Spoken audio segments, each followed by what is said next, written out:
اعوذ باللہ من الشیطان الرجیم بسم اللہ الرحمن الرحیم فلا اقسم بالخنس الجوار الکنس واللیل اذا عسعس۔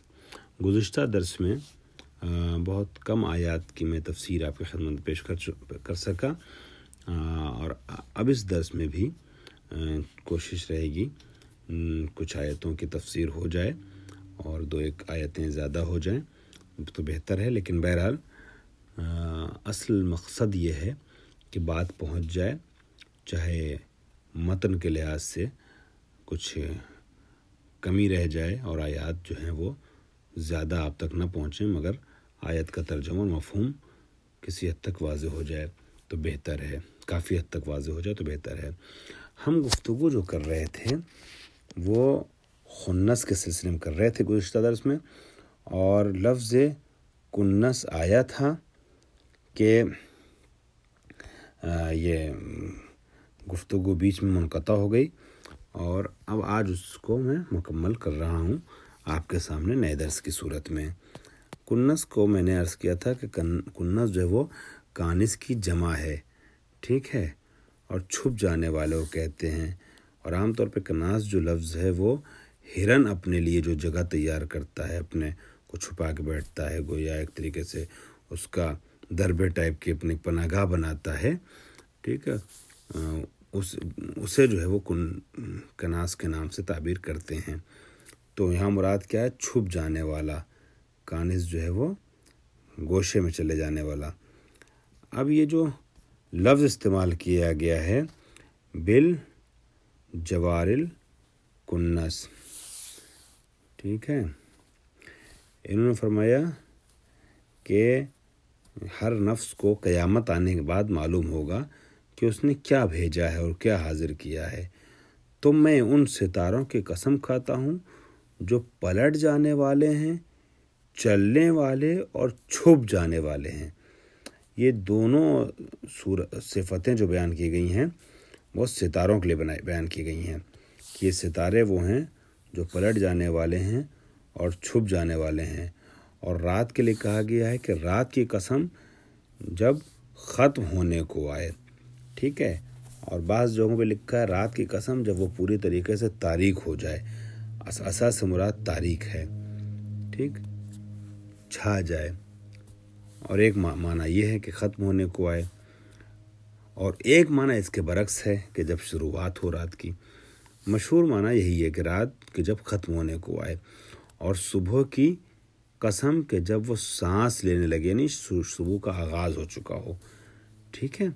بے شک یہ ایک معزز فرشتے کا قول ہے، بیان ہے۔ انہو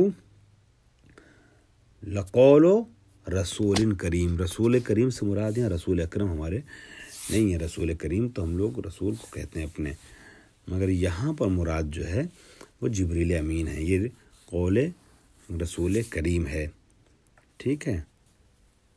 ذی قوت عند ذی العرش مکین، کہ جو صاحب قوت بھی ہے، صاحب قدرت بھی ہے، صاحب اقتدار بھی ہے، اور صاحب عرش یعنی خدا کے نزدیک صاحب مکانت و منزلت و جائگاہ ہے جبریل امین۔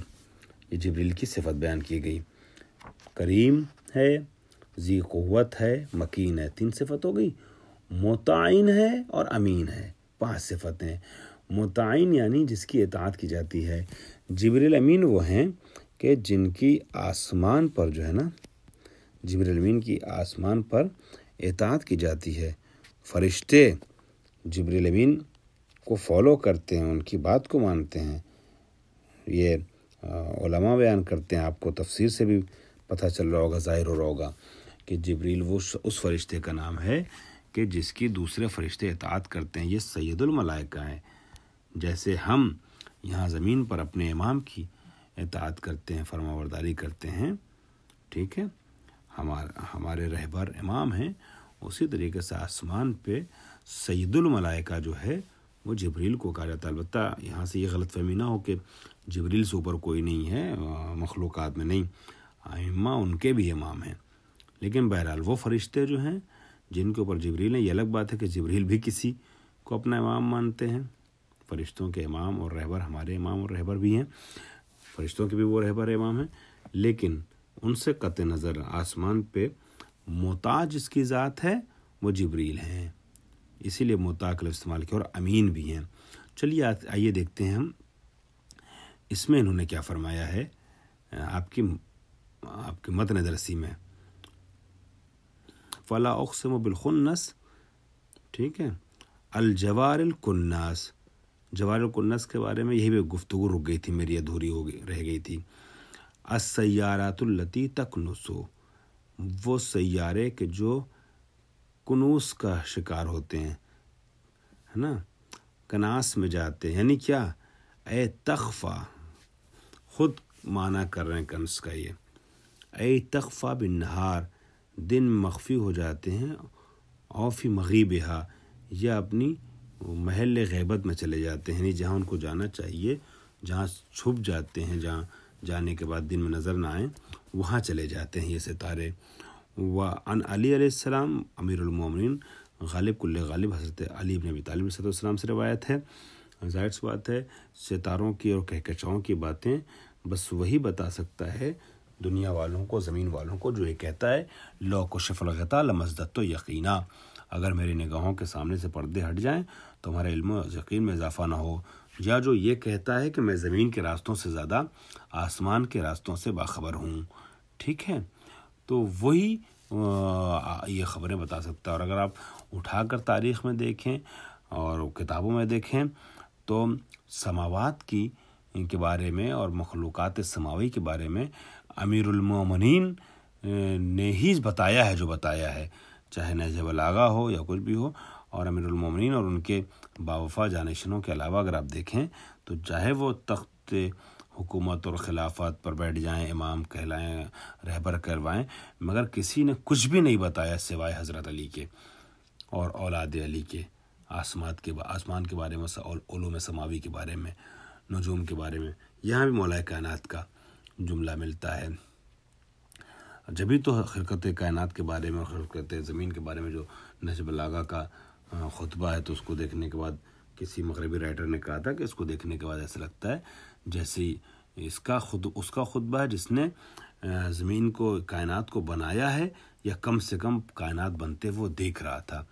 بہرحال تو مولا کائنات کا جملہ ہے کہ انہا کل الکواکب تخنس بالنہار فلا ترا، ہر سارے کواکب جو ہیں، کوکب کی جمع نا، کواکب ستارے، یہ دن میں جو ہے وہ چلے جاتے ہیں مخفی گاہ میں، ٹھیک ہے، اوپر معنی انہوں نے کیا ہوا خنس کا، تخنس یعنی ترجو، پلٹ جاتے ہیں اپنی منزل پہ، ٹھیک ہے، فلا ترا نظر نہیں آتے ہیں، وہ تخنس باللیل، اور رات میں یہ جو ہے وہ چھپتے ہیں، تو کیسے چھپتے ہیں، تخنس باللیل، رات کے پردے میں چھپ جاتے ہیں، تخنس باللیل یعنی لیل کے ذریعے سے چھپ جاتے ہیں، پردے شب میں چلے جاتے ہیں۔ اے تاوا الی جبل فتاوا، یہ الی مجاری فتاوا، یہ جہاں سے جاری ہوتے ہیں اس جگہ جاتے ہیں اور پھر مخفی ہو جاتے ہیں۔ یہ مولا کائنات کا قول ہے۔ مطلب اس ستاروں سے مراد یہ ہے کہ ستارے دن میں تو نظر نہیں آتے ہیں، ٹھیک ہے، چھپ جاتے ہیں، اور رات میں جو ہے وہ رات کی آڑ میں ہوتے ہیں یہ۔ اب جس ٹائم جہاں نظر آنا چاہیے نظام مشیت کے تحت وہاں نظر آتے ہیں، جہاں نہیں نظر آنا چاہیے رات ہوتے ہوئے بھی یہ ستارے جو ہیں وہاں نظر نہیں آتے، یا وہ پورے وقت نظر نہیں آتے ہیں۔ ستاروں کے ٹائمنگ اور ستاروں کے حالات کی طرف مولا کائنات نے مختصر لفظوں میں اشارہ کیا ہے، اور اس کی تفسیر کے لیے شرح نہج بلاغہ پڑھنے کی ضرورت ہے۔ واللیل اذا عسعس، اور پھر فرماتے ہیں واللیل اذا عسعس، صاحب کتاب قرآن کے اس جملے کی تفسیر کرتے ہوئے فرماتے ہیں ادبرا ظلامہ او اقبالا، رات کی قسم، یعنی میں قسم کھاتا ہوں ستاروں کی اور رات کی قسم کھاتا ہوں، خالق کائنات فرما رہا ہے، اذا عسعسا، جب اپنے اندھیرے کو وہ پیچھے چھوڑ چکی رات، یا اندھیرے کو آگے بڑھا رہی ہو۔ مطلب کہنا کہ کیا ہے، میں نے عرض کیا تھا کہ دو طریقے کا معنی اس کا کیا جا سکتا ہے. اول لیل مراد ہے یا آخر رات. ادبرا یعنی دبر سے بنا ہے, ادبرا یعنی پیچھے چھوڑ دے اپنے اندھیرے کو. اقبلا یا آگے لے کے آئے اندھیرے کو اپنے. مراد صرف اور صرف تاریکی شب ہے, چاہے اول شب ہو یا آخر شب کی تاریکی ہو. خداوند عالم کہتا ہے رات کی قسم کہ جب وہ پورے طریقے سے اندھیرے میں تبدیل ہو چکی ہو. اور یہ آپ سے میں عرض کروں کہ یہ لفظ جو ہے نا یہ صرف اور صرف یہاں نہیں آیا ہے, اور بھی بہت سی جگہوں پر اس سے مشابہ لفظ آئے ہیں. مثلا واللیل اذا یغشاہا, سورہ شمس میں اللہ نے قسم کھائی ہے, مفہوم یہی ہے رات کی قسم. والنہار اذا جلاہا واللیل اذا یغشاہا, دن کی قسم کہ جب وہ پورے طریقے سے جلی ہو چکا ہو, روشنی پھیل چکی ہو. اور رات کی قسم کہ جب وہ پورے طریقے سے تاریک ہو چکی ہو, اندھیرے میں بدل چکی ہو. ٹھیک ہے, یہاں بھی وہی مراد ہے. والصبح اذا تنفس, وہاں لیل کا کے مقابلے میں نہار کہا گیا سورہ شمس میں, یہاں صبح کہا گیا ہے. والصبح اذا تنفس, رات کی قسم کہ جب اندھیرے میں تبدیل ہو چکی ہو, یعنی رات کے اندھیرے کی قسم. رات کا کمال اس کا اندھیرا ہی ہے. والصبح اذا تنفس, اور اول صبح کی قسم. ٹھیک ہے. انہ لقول رسول کریم, قسم کھانے کے بعد خالق کائنات کیا فرماتا ہے کہ یہ جو قرآن تم دیکھ رہے ہو نا, جو آیتیں آئی ہیں تم تک, یہ قول رسول کریم ہے. یعنی ایک بزرگوار میسنجر اور پیغمبر الہی کا قول ہے جو اللہ کی طرف سے بھیجا گیا اور ہمارے نبی تک پہنچا ہے. ذی قوت, وہ رسول کریم کون ہے؟ ذی قوتن, صاحب قوت ہے. عندہ ذی العرش, صاحب عرش کے نزدیک, یعنی خدا کے نزدیک. مکین, کیا ہے خدا کے نزدیک؟ صاحب عظمت و مکانت و جلالت و جائگاہ ہے, یعنی اس کا ایک مقام ہے, رتبہ ہے.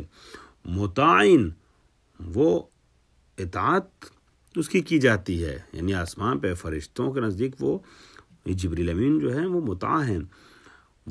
وما صاحبکم, اور ساتھ میں پھر خالق کائنات قسم کھانے کے بعد کیا کہتا ہے, ایک اور واو قسم لاتے ہوئے کہ میں قسم کھاتا ہوں اور یہ بتاتا ہوں تم سے کہ رسول جو ہیں تمہارے نا, تمہارے ساتھ جو ساتھی جن کے ساتھ تم ہو, جس رسول کے ساتھ, وہ مجنون نہیں ہیں.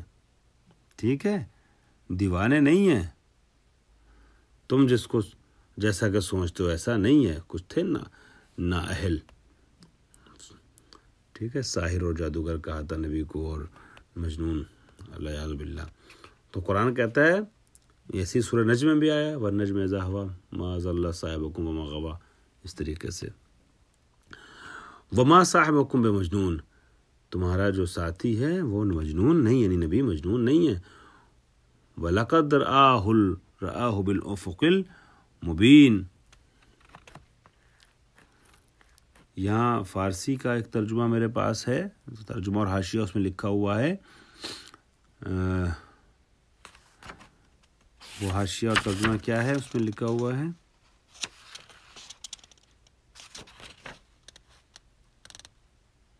کہ فرشتے با قوت و قدرت است و نزد خدای مقتدر عرش, مقتدر عرش با جاہگاہ و منزلت است و فرماندہ فرشتگان و امین وحی است, یعنی فرشتوں کو آرڈر کرنے والے اور امین وحی الہی ہیں. جبریل امین بھی تو کہا نا, امین وحی الہی ہیں.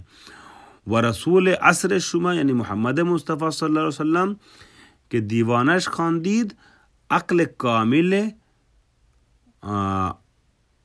عالم او, عقل کامل عالم اوست, وہ ہرگز دیوانے نیست. ٹھیک ہے, وہ عقل کامل کے مالک ہیں اور بالکل ان کے بارے میں یہ نہ سوچنا کہ وہ دیوانے ہیں. وَلَقَدْ رَآهُ بِالْأُفُقِ الْمُبِينِ, اور انہوں نے, یعنی نبی نے فرشتے کو, جبریل کو آسمانوں پر بھی, افق مبین پر بھی دیکھا ہے, افق اعلیٰ پر دیکھا ہے جبریل کو, یعنی آسمان پہ بھی دیکھا ہے. وَمَا هُوَ عَلَى الْغَيْبِ بِضَنِينٍ, اور غیب کی باتیں بتانے کے لحاظ سے جو ہے نا وہ پیغمبر اکرم یہ بخل نہیں رکھتے ہیں, غیب کی باتیں تم کو بتانے والے ہیں. اس کی ذرا سی وضاحت انشاءاللہ اگلے جلسے میں ہوگی.